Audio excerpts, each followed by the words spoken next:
All right, get ready for our deep dive on Fortnite Battle Royale Chapter 6, Season 1. It's called Hunters. You guys sent a ton of intel our way. Articles, patch notes, you name it. We're going to break it all down. This season is nuts. It's like ancient Japan got thrown into a blender with some crazy futuristic tech.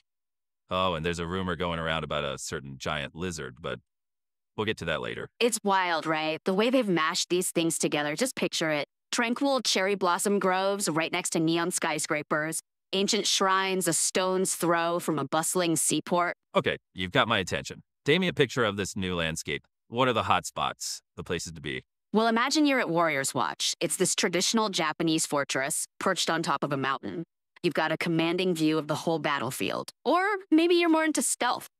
Then check out the Flooded Frogs, a whole network of underwater villages and temples, perfect for some sneaky aquatic maneuvers. That sounds awesome, like a ninja's paradise. But what about players who prefer a more modern setting?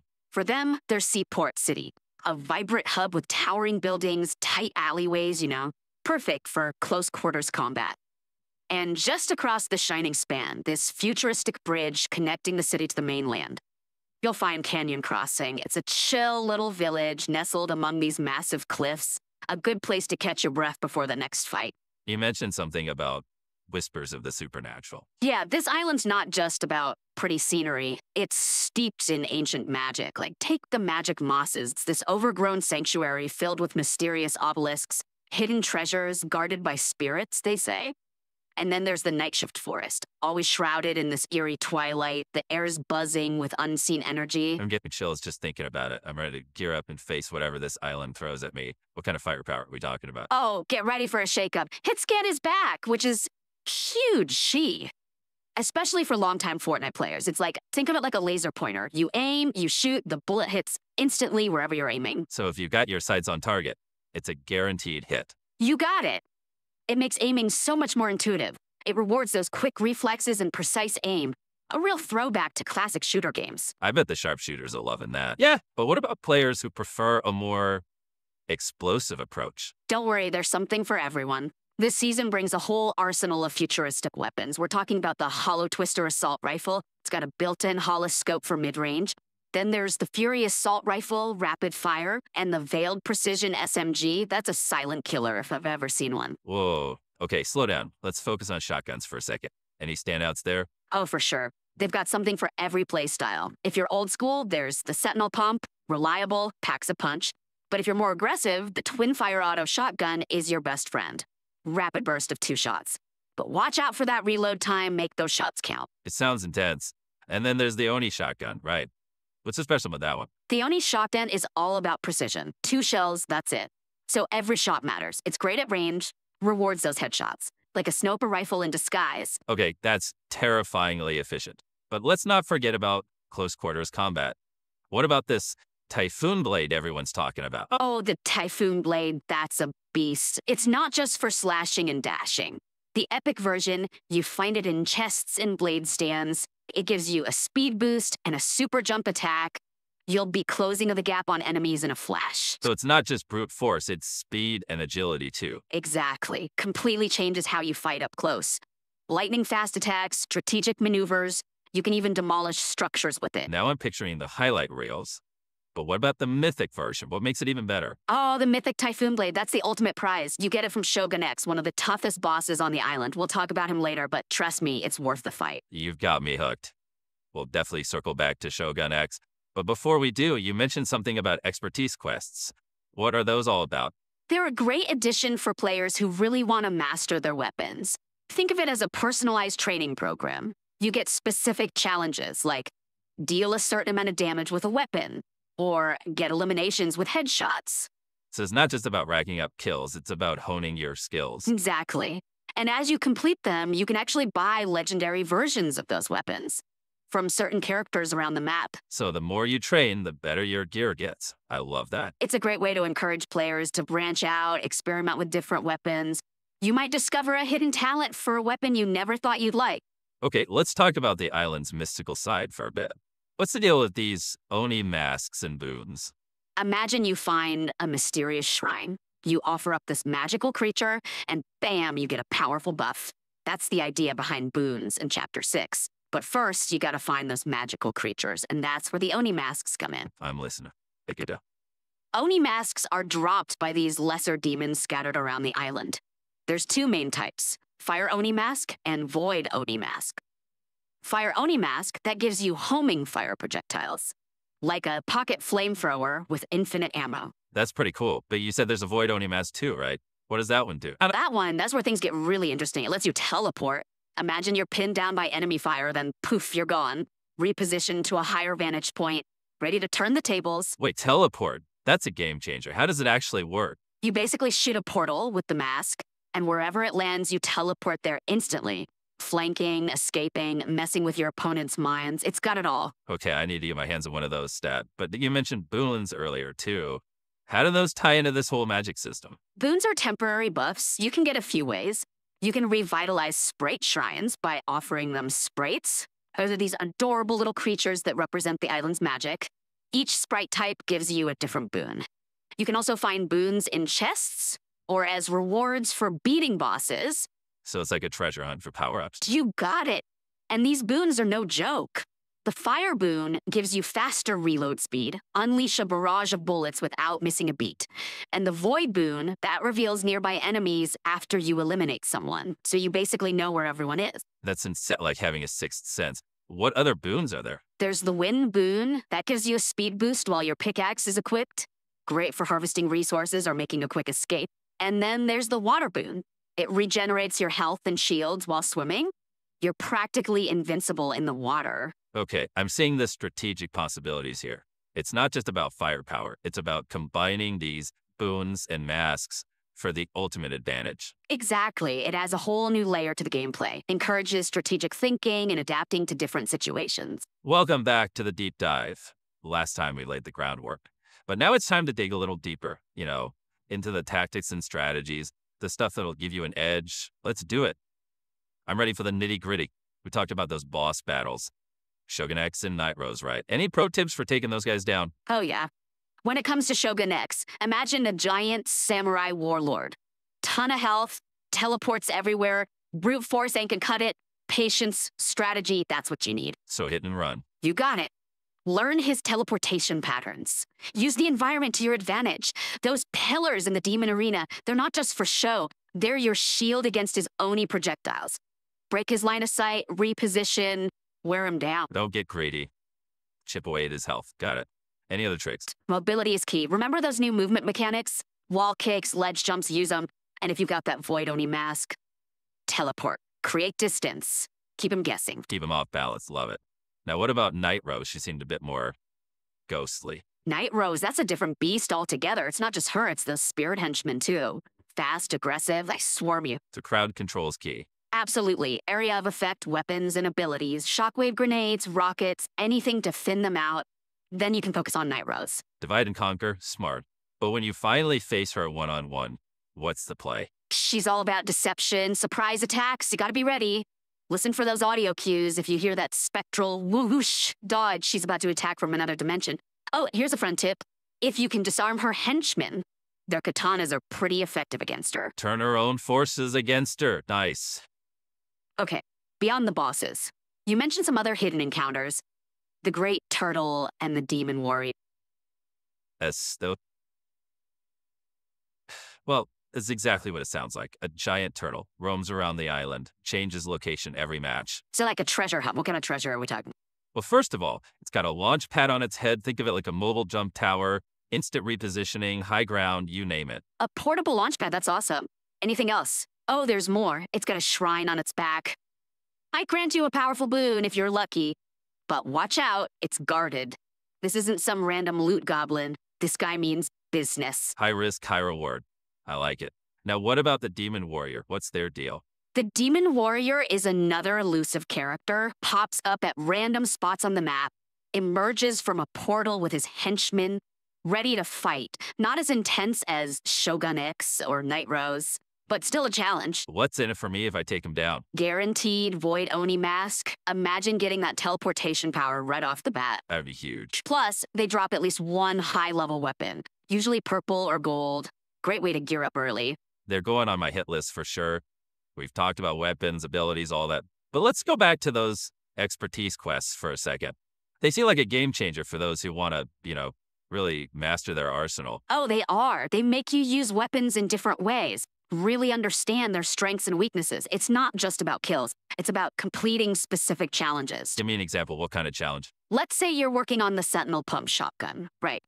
You might have a challenge to damage structures, another one for eliminations with headshots, maybe even one where you have to hit a moving target from a distance. Like a training montage for each weapon. Exactly. And the rewards are worth it. Unlocking those legendary variants, that can really give you an edge. Now, you mentioned hit scan being back. This might sound silly, but for those who haven't played in a while or are new to Fortnite, can you explain what that means? Of course, hit scan, it's how bullets travel in the game. Think of it like a laser pointer. Point, click, instant hit. No bullet drop, no travel time? Nope. Straightforward aiming, rewards precision and quick reflexes. Like those classic shooter games. Exactly. Now, not all weapons are hit scan. Some of the newer ones, especially those with special mechanics, they still use projectiles. So it's a mix of both. Keeps things interesting. Now, let's talk about simple edit.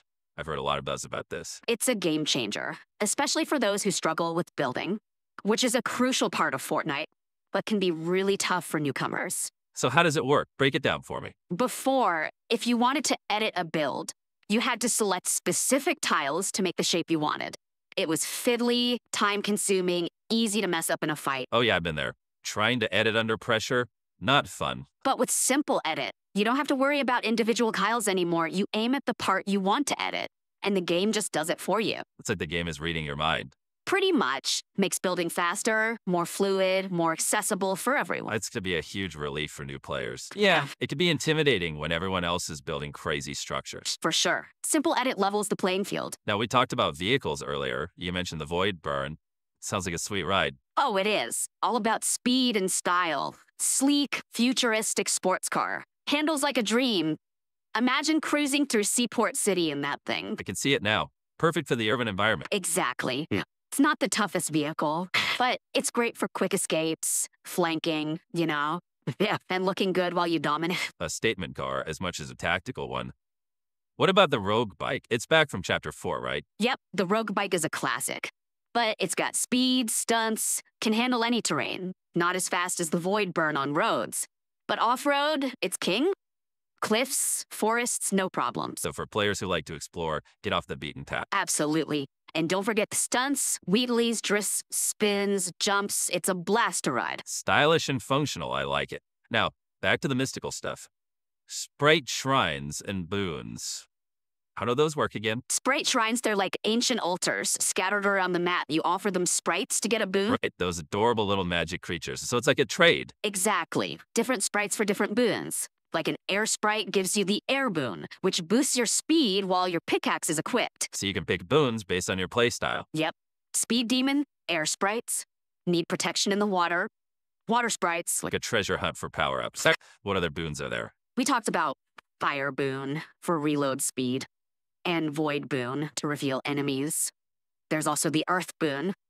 That one lets you trade items for rewards at certain spots. A mystical barter system. What kind of rewards? It depends. You could get high-level weapons, healing items, special materials. Sounds like a gamble, but potentially worth it. Speaking of competition, what's new with the FNCS this season? They've introduced divisional cups, 3-tiered system, more balanced competition for all skill levels. So it groups players together based on skill. Exactly. And at start of the season, there's the FNCS trial. Based on how you do there, you and your trio get placed into a division. Division 1, 2, or 3. Like a sorting hat for Fortnite pros. I like that. Then each week, there are separate divisional cups. You compete within your division, earn points, climb the leaderboard. So you're always playing against people at your skill level. Makes sense, yeah. What if you do really well in your division? If you're consistently at the top, you can get promoted to a higher division. So there's always something to strive for. And on the other hand, if you're struggling, you might get relegated to a lower division. It's a dynamic system. Keeps things interesting. You mentioned Epic cracking down on cheating this season. What are they doing to make sure everyone's playing fair? They're taking it seriously. They've restructured tournaments. Cash prizes are only at the highest levels now. Makes it harder for cheaters to profit. Higher stakes, harsher consequences. Yeah. Anything else? Yeah, they've got stricter penalties for teaming up with cheaters, even if you're not cheating yourself. If you're caught playing with someone who is, you're getting banned. So they're going after the whole network. Exactly. And they're not just stopping there, they're taking legal action against cheaters and the people who make and sell cheats. They're not messing around. Now, beyond the competitive scene, what about the Battle Pass? Any changes there? There's a new auto-claim feature. As you level up and unlock rewards, it automatically claims them for you. No more having to manually claim each item. That's a lifesaver. Right. It's a small change, but it makes a big difference. What else is new? The way XP works has changed. Levels are now tied to your overall XP across all 3 battle passes, not just the current one. So it tracks your progress across multiple seasons. Yep. Your level reflects your overall dedication to the game. That's pretty cool.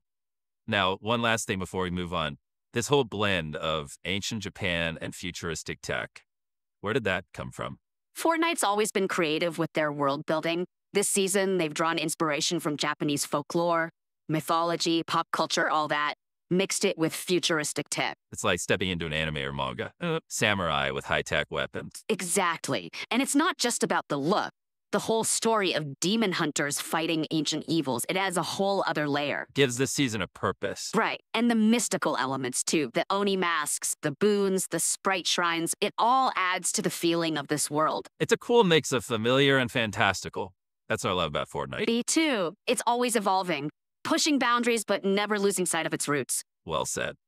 All right, ready to talk about those Battle Pass rewards? Those samurai outfits, the Godzilla skin, I'm dying to hear about them. Okay, let's dive into the Battle Pass rewards. We've got some awesome samurai and ninja-themed outfits this time around. I'm here for it.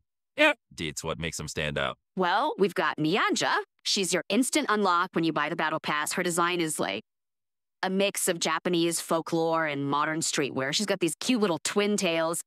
And this mischievous energy, I think players are going to love her. Oh yeah, she's definitely going to be a fan favorite. What other outfits should we be looking out for? There's Jade. She's all mysterious and elegant. Her outfit's got a hint of darkness, like she's connected to the island's ancient legend. Oh, I love that. A bit of lore woven into the cosmetics. Makes you think while you're playing. What about some classic samurai looks?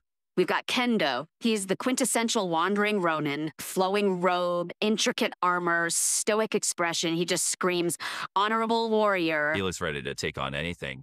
What about Daigo? You mentioned he was the man of 1,000 faces. Oh yeah, Daigo's all about customization. You can mix and match different parts of his outfit, create your own unique look. I can see players going crazy with that. Now, what about Shadowblade Hope? Her design seems a bit more modern. Yeah, she's like a blend of traditional ninja and futuristic tech. Sleek armor, high-tech gadget. For the players that like to be stealthy and agile. Exactly. Okay, but let's be real. The outfit everyone's waiting for is Godzilla. The Godzilla Evolved outfit is amazing. They really captured everything iconic about him. The scales, the spines, even the glow of his atomic breath. And there's a back bling that transforms him into his burning form. That is so cool. I can't wait to see a whole lobby full of Godzillas running around. It's gonna be wild. And beyond the outfits, there's a ton of other cool stuff in the Battle Pass. New emotes, weapon wraps, gliders, music packs, you name it. So much to collect. Now, before we wrap up, let's talk about those expertise quests one more time, just to remind everyone, why are they so important?